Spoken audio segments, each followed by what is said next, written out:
Hi! Hey! What's up, Emily?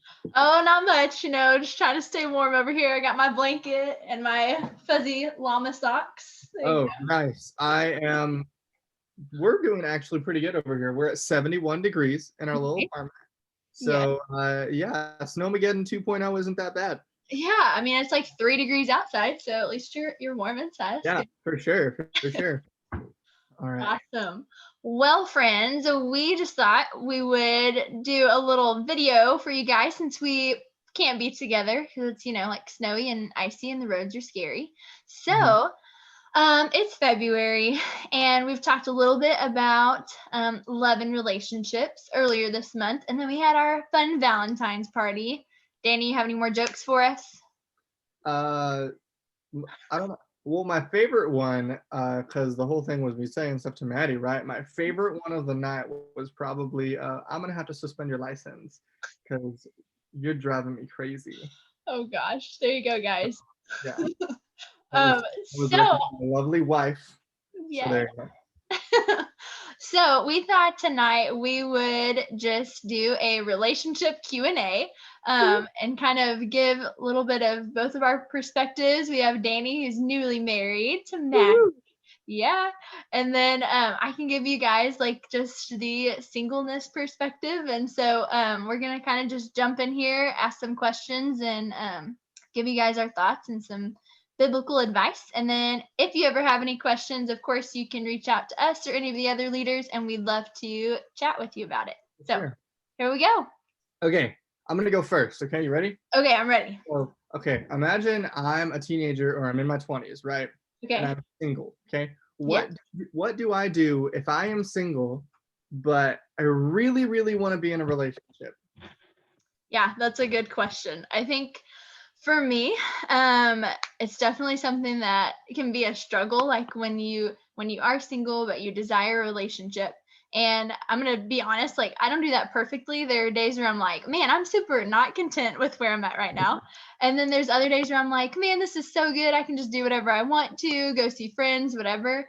And there's like beauty in that. But I think just a few things like that I would say to that question, if you're single and you'd really rather be in a relationship, then right now, like use this time to allow God to work on areas of your life that might be just like areas that you struggle in. Like for example, for me personally, maybe like with insecurity. I know this last year, I feel like that's an area God has kind of worked on with me and just like helping me grow in confidence and just being comfortable in my own skin and like who I am as a person. And like that's a gift to be able to do that now before I bring someone else into my life, like with that. And so if I can be secure in who I am, then I'm not looking for that in another person. And so definitely just allowing the Lord to like work on you while you're single. And then also, I would say you have the opportunity to serve and like do things you wouldn't necessarily get to if you're in a relationship, especially like marriage eventually. You don't have as much freedom to just like go places, especially if you have like a job and you have to provide and all these things. You have this wonderful opportunity right now to literally just be like, okay, Lord, there's that verse in Isaiah, like he's like he asking who he's gonna call to like send as a messenger to his people, and then Isaiah's like, here I am, Lord, send me. And Yeah. you can totally be that way right now. Not that you can't in marriage, but it's just different because you have to think of someone else, and we'll kind of get more into that later. But yeah, I think that would really be my answer, is just like learn to be content with where you're at, allow God to use you in the season you're in, and allow him to continue working on your heart. Yeah, that's so awesome. Okay, so expanding on that, I'm gonna ask you another question. Okay, Okay. if you're single, right? Is it okay? Um, I'm really wanting to be married, right? But in that, is it okay for me to be single and just have friends with somebody of the opposite sex? Yeah, I think yes would be my initial answer to that. I'm definitely a huge proponent of being friends before dating. So if you're wanting to be married one day, then yeah, you're gonna need to be friends with that person first. And me personally, I just feel like you can get to know a person by being their friend. Um, you don't have to date them, like you don't have to date a ton of people. You can be friends and be like, yeah, you can watch that person, how they act with other people and be like, I don't really like the way you treat your mom. So, no. Cool. So there's things like that. However, I would just say like a word of caution.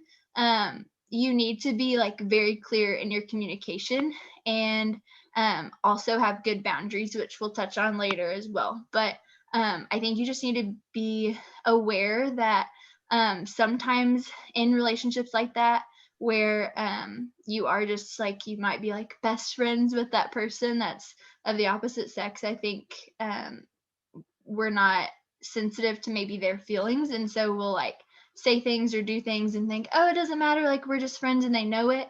But if you're not clearly communicating that and you don't have those like emotional boundaries and physical boundaries, it can just become confusing. And so, yes, you can be friends with the opposite sex, but there are like boundaries within that. Does that make sense? Sure, for sure. Yeah, absolutely. I think it's really important just to make your intentions clear from the start. Because if you don't make your intentions clear from the start, then a lot of the time you're just setting yourself up for failure. Yeah, for sure. Definitely. Okay, Danny. Well, I have a question for you now. So, I know a lot of people kind of wonder this, especially young people. So, do you believe in the one? Why or why not? In the one. Okay. Yeah. So whenever I look at that question, I automatically go to no, absolutely not. Um, and I get a lot of what I think, and we're going to talk about this whole line of scripture a whole lot, I feel like. In 1 Corinthians chapter 7, Paul goes through all this stuff about how, if you can't resist temptation, then I would rather you get married, but I'm not going to get married. And so if you want to focus on ministry, then you shouldn't get married, or I don't want to get married because I am going to be like, this is just Paul talking, right? And it just lays out all these things. And so I believe that if you believe in the one, right, you can live your whole life. Like if you're dating somebody and then you get married to them, and then let's say you go through a rough patch, right? All of a sudden you're worrying about not how do I fix this relationship, but did I marry the wrong one? Yeah. And I think that's really damaging to a relationship, right? If I were to go to Maddie in the middle of an argument, or let's say we are married for 10 years and just it's not the same as whenever we first got married. Right. It's really damaging for me to think maybe I just married the wrong one because we're not newlyweds anymore, right? um, and actually I was talking with Maddie, my wife, about this, and she says if you pursue godly marriage, it's godly. Okay. And then she also said, if God has set somebody aside for some people, like specifically just like the one, right? If somebody did not get married in their life, am I supposed to believe that God didn't have somebody for that person? Right. Right. And like it's just a double standard. And I think it's can be really damaging to some people if you're single or if you're married and you're in a tough time or whatever. um, then it's really damaging to think that did I marry the wrong one? So I don't believe that there is one specific person that God set aside for you from the time you were born that you're supposed to marry, Yeah. right? Okay. But another thing that my wife said, just very clearly, if you are married, then from then on, the person you are married to is the one. Yes. Okay. In the words of a bunch of people who have preached, okay, it is always God's will for your marriage to work, right? Godly marriages, if God is in the middle, then that person is the one, nobody else. Thank you very much. Yeah. And it's going to work out in your favor. So, So good. Yeah, I think too, like you said, it can be damaging, whether you're already married or like you're single and thinking about dating a person or whatever. Like we can have this unrealistic expectation of like the perfect one, and no one is going to be able to measure up to that expectation of perfection. We can't, and we can't expect someone else to. And so I think, yeah, you definitely have to just realize like, no, there's not the one. I think there are specific parameters that help narrow down what people will work with you or whatever, but yeah, there's not a one. So right. Yeah. yes. Yeah. Okay. So you mentioned dating, right? So There's kind of some debate in this. So let's say that I am single, right? And I'm interested in somebody, Mhm. but they're not a believer. They don't believe in Christ. They don't have a relationship with him. Is it important for the person that I'm dating to have a relationship with Christ? Yeah, absolutely. That would be my answer, 100%. Yes, it's necessary because I actually was thinking about this earlier, and there's a quote by Ben Stewart. He wrote the book Single, Dating, Engaged, Married. So if you haven't read it, totally should. It's super good. Lots of good stuff in there. But something he said in his book is you must be aligned on the most important thing in life. Why is this so important? Because your allegiance determines your direction. And so in the Bible, it also talks about not wanting to be unequally yoked. And I know if you're raised in church, you've probably heard that a lot. But it's so true in that if you, whether it's just dating or definitely in a marriage, but let's just say in a dating relationship because that's where you guys are at right now. If you're dating an unbeliever, their allegiance is not the same as yours. Okay, you should be looking to be obedient to God and to glorify Him in the things that you do. That person will not have that same conviction that you do. And so that's where you have the issues of like, okay, should we set boundaries? Well, you might have a different perspective than that person on what those boundaries should be and why. As far as like the things that you do, the people that you hang out with, the things that you do for entertainment, whatever, all of those things will be different if you you don't have the same end goal in mind. But then also in a relationship, when you are dating or married, whatever, you want your goal to be to glorify Christ in that relationship. And if you're not both looking to do that, then it's not going to work. It's going to be really, really, really hard. And so, Sure. like Danny said, once someone is married, um, God's desires for that marriage to work out. And so, I don't think that that's like an out from marriage. However, but it makes it really, really difficult. And so you definitely where you guys are at right now, you want to make sure that you're with someone who has a growing relationship with Christ. And I say that like, hear me when I say that growing relationship. They're not going to arrive, okay? They're not going to be like the super Christian. That's not what we're looking for. We're looking for someone who just has a hunger to know the Lord more. They are reading their word daily. They're praying. They are going to church more than just every now and then or when they feel like it. Mhm. They're doing the things that show that they are disciplined in their relationship with Christ, not just when it's easy, but in all seasons. And Yeah. so you need to, that's kind of goes back to, being friends for a while. You're able to watch their life and see like the fruit of their life. Mhm. And so, yeah, just be aware of that and know that yeah, has to be 100% the most important thing. Sure, yeah. And just to expand on that just a little bit, something important is you cannot save somebody through the Yeah. relationship.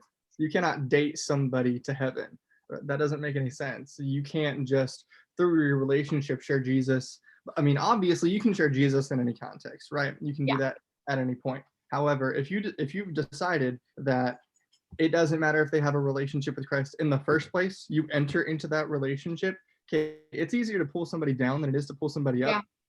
So I just think, really important, make sure the relationship with Christ is not only there, but growing and solid before you enter into the relationship in the first place. Yeah, for sure. Absolutely. And I think something else that I heard like on a podcast at one point was talking about these dating relationships that people get into and realize that the other person like has some really big issues that need to be dealt with. And the pastor that was speaking was like, because the people are like, well, do I break up with that person? Do I stay with them? I mean, like they're not going to be perfect. And like, yes, those are all true. But there are times where I think we need to let that person go and be able to grow on their own, let the Lord work on their heart, and trust that if that's God's will, it's going to work out. And if not, then that's okay too.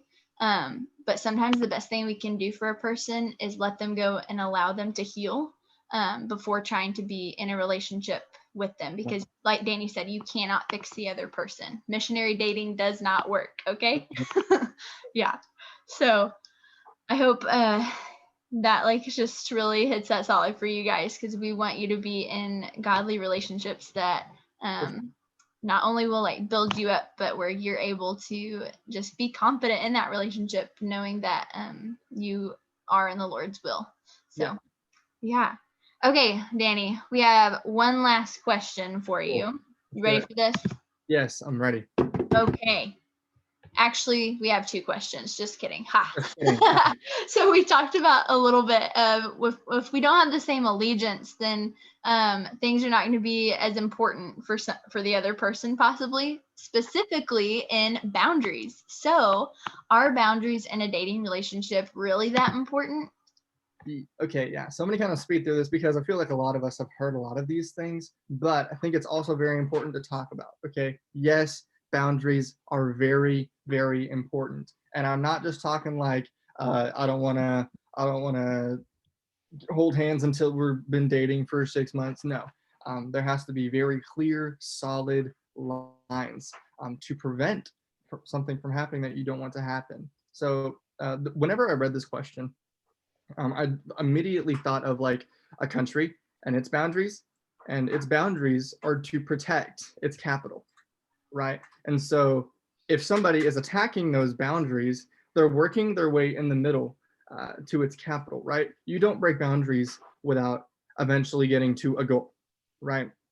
And so I think it's important to have those boundaries up in the first place, okay, so that we don't let a person in physically or emotionally that we don't want them to be, or that is not meant for them, because there are areas in your life, physically and emotionally, that are meant for nobody else besides your spouse. Right. And then I heard a sermon one time by a guy, I think he's at Transformation Church. I can't really remember, but he talked about how whenever you go around and you decide to do things with people that need to be saved for your future spouse, then what happens is you create a bond that was only specifically meant to be with one person, right? And so you're putting like physical boundaries and your emotional boundaries. You're putting this sort of intimacy into a person, and then another person, then another person, however long or short that list is, right? And so all of a sudden, we're asking God, I need you to make me all that you can make me to be, but you split yourself up into, however many people. So I think it's really important that from the get-go, you set those boundaries. Sorry, hey, hush. You set those boundaries so that those things don't happen. Now, that's not to say that restoration is not available for anybody that's broken boundaries or had boundaries broken. Okay, God absolutely does. I've seen people get restored from those types of boundary breaking, just complete restoration and healing emotionally and whatever. But have those boundaries up at the beginning so that that kind of experience doesn't have to happen later on. Yeah, definitely. I like that. I just want to reiterate what Danny just said of have it at the beginning, like know what your boundaries are, like starting the relationship. Don't wait until you have to like get to that point where you're trying to make a decision. You need to already have the decision made. Yeah. Right. So good. Okay, Danny. Actual last question. Actual last question. Here we go. Yes. Okay. So we've talked about, like if you're single, sometimes you really like desire marriage or just to be in a relationship, right? And so obviously if you have that desire, then that means that like we're all supposed to get married if we want it, right? No. Okay. So marriage is not necessarily a promise from God. Okay. It is something that we, as God's creation, can choose to partake in. I'm going to really hammer on 1 Corinthians chapter 7. If you get nothing from this, go read 1 Corinthians chapter 7, because Paul talks about several things. He talks about how he personally wanted to pursue ministry, right? And so he chose not to get married so that he wouldn't become distracted, so that he could put 100% of himself into ministry. Because if you are married, then it doesn't matter what ministry you are a part in, your marriage is more important. Okay. I heard a quote from Perry Stone. It was, if ministry becomes more important than your marriage, then your ministry has become your mistress. Okay. Now, Paul didn't want that to happen with him. He wanted to be completely devoted to ministry. So he chose not to become married.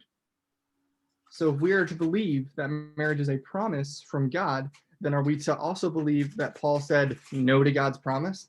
I don't believe that, right? And he said that if he said things like, if you can't restrain yourself, or if you don't have self-control, then you should totally get married. But husbands need to have a wife, and a wife needs to have a husband, and those two people need to be together in the biblical way that God says to be married. So it's absolutely not necessarily a promise. I do believe that if you ask God to, send somebody or have some people in your life that would be good candidates or good people to date, good people to grow in your relationship with them and God in, that God can totally send people. But it is your choice whether or not to pursue a relationship further with them. So yeah, that's kind of my answer. It's not necessarily a promise. It's a thing that we can choose to do. Some people choose to do it, and some people are like Paul and they chose to not. Right. So Yeah. So good. And I think just like to leave you guys with is, I was just thinking, with culture and everything, I feel like you're kind of sold this lie of you're not complete if you're not with someone in a relationship, which is not true. And while Danny was talking, we've talked about Paul a lot tonight, and I want to read a scripture from him in just a minute. But Paul is like one of the most well-known. I can't even think of how many books of the Bible we can attribute to him, but it's like most of the New Testament, and so it's a lot. He was single. Okay, so he obviously his life was not pointless. He was on mission. And another person we can think of that was single was Jesus. And so those are two like great examples of that show you like they were definitely complete people, and they were not in a relationship. They were living on mission. And I'm not saying that to be like you're going to be single forever. No, like my hope is that if you desire marriage, that you'll get to enjoy that gift from the Lord. But for right now, I'm going to leave you with this. This is actually from 1 Corinthians 7, which we've been referencing throughout this video. This is from the Message Bible. So it says, "Don't be wishing you were someplace else or with someone else. Where you are right now is God's place for you. Live and obey and love and believe right there." So be obedient with where you're at right now, and trust that God's timing is good. And yeah, we hope that this encouraged you guys. Danny, you have any last minute things to add? Just if you are feeling in a low place because of your desire, then what has always made me feel better is going out and doing what God told me to do. Go encourage some people. Go and be a light to other people, because that to me is so much more fulfilling than any person could ever be. Absolutely. Yes. All right, guys. Well, we love you, and feel free to reach out if you need anything. We hope to see you on Sunday. Love you guys. Bye, guys.